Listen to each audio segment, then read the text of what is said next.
हम निरंतर ही जिस प्रकार से आपको अपडेट भेजते हैं, निरंतर ही गौ माता के लिए छोटा छोटा अंशदान देने के लिए कहते हैं। यह हमारे समिति के जुड़े हुए गोवर्धन लाल जी मालवी हैं और सामने आप देख रहे हैं वाइट कपड़ों में जो खड़े हैं वह श्री राधा रानी गौशाला के अध्यक्ष हैं।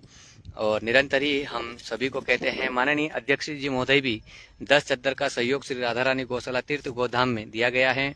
और हमारे प्रिय मित्र नितेश जी संगेतला की ओर से भी मैंने आज भी मेरी उनसे बात हुई है कि मुझे अति शीघ्र गौशाला में गौ माता के लिए लगभग 100 फीट लंबा और 45 फीट चौड़ा एक सेट की आवश्यकता है, जो आप देने की कृपा करें ताकि उसमें आप अपना सहयोग करें और गौ माता का एक सेट बन सके जिसमें लगभग 50 से 60 गौ माता और भी निवास कर सके, 100 गौ माता निवास कर सके। ऐसी एक व्यवस्था हम दानदाताओं के माध्यम से जुटा सकें।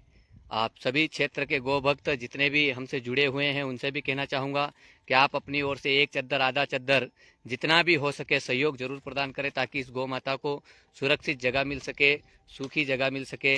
ऐसा आपसे मैं निरंतर कहता रहता हूँ ताकि गौ माता सुखी रह सके। गोवर्धन लाल जी आइए, आपको निरंतर मैं अपडेट देता हूं और अपडेट के साथ साथ इसीलिए मैं आपको कहता रहता हूं कि आप अपनी ओर से जो दान दे रहे हैं वो आपको धरातल पे दान लग रहा है। जब धरातल पे दान लगेगा, इस गौ माता के श्री चरणों में आपका दिया हुआ दान लगेगा, इस गौ माता की अगर आपके 1 रुपये से गौ माता की सेवा और 1 रुपये से गौ माता के ऊपर छत्र छाया अगर बनती हैं तो कहीं ना कहीं हमें ऐसा सहयोग अवश्य करना चाहिए। निरंतर ही मैं सभी को जगाने का प्रयास कर रहा हूँ माँ भगवती की कृपा से, और सभी को निरंतर कह रहा हूँ कि आप अपनी ओर से थोड़ा थोड़ा सहयोग करें। और निरंतर ही आप सभी को प्रेरित करें कि गौ माता नहीं, गाय नहीं, एक राष्ट्र की धरोहर है, इस राष्ट्र की आत्मा है। जिस प्रकार से आज गौ माता पीड़ित हैं, दुखी हैं, उससे कई ज़्यादा हम दुखी हो रहे हैं। इसलिए दुखी हो रहे हैं कि हम कहीं ना कहीं गौ माता की सेवा नहीं कर पा रहे हैं, गौ माता को डोनेशन नहीं कर पा रहे हैं, गौ माता को सहायता नहीं कर पा रहे हैं। यही कारण है हमारे दुख का कि अगर गौ माता दुखी हैं तो हम जीवन में कभी नहीं सुखी रह सकते हैं। देखिए किस प्रकार से गौ माता खड़ी रह के सुन रही है। मैं आपको निरंतर कहता हूँ कि आप गौ माता को सहयोग करें। गौ माता अगर सुखी रहेगी तो मैं कह रहा हूँ कि दुनिया की कोई ताकत नहीं है कि आपको दुखी कर सकती है। हमारे पूज्य गुरुदेव जबलपुर से जुड़े हैं, मैं उनको गुरु पूर्णिमा के पावन पर्व पर साष्टांग दंडवत प्रणाम करता हूं और गुरुदेव से कहना चाहता हूं कि कल गुरु पूर्णिमा का उत्सव श्री राधा रानी गौशाला भी रखा है और आपके आशीर्वाद से श्री राधा रानी गौशाला का जो गुरु पूर्णिमा का महोत्सव रखा है वो आपके आशीर्वाद से एक भव्य रूप में हो और उसमें आप हमें आशीर्वाद प्रदान करें।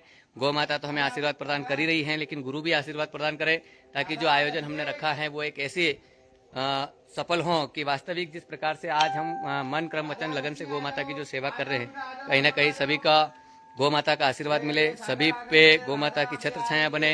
विगत 2 वर्षों में अभी 2 महीनों में अभी 3 या 4 दिन से बारिश खुली है जो एक सेट का कार्य प्रारंभ किया है। गोवर्धन लाल जी पकड़िए आप मोबाइल मेरे सामने करना, मैं बात बोलता हूँ। 1 मिनट है ना। लक्ष्मी जिद नहीं करना बेटा। आ गई, सागर आ गई। लो अब बोलो। देखिए लक्ष्मी और सागर ऐसी गौ माता है जो रोड से ला करके वो चल रहा है, आप तो खाली पकड़ लो। हाँ। वो उधर मत घुमाओ। अरे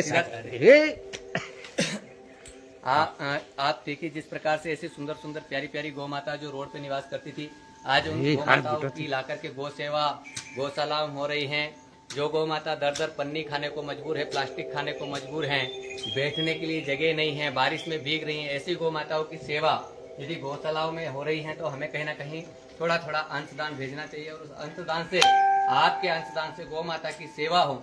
हमारा यही प्रकल्प है।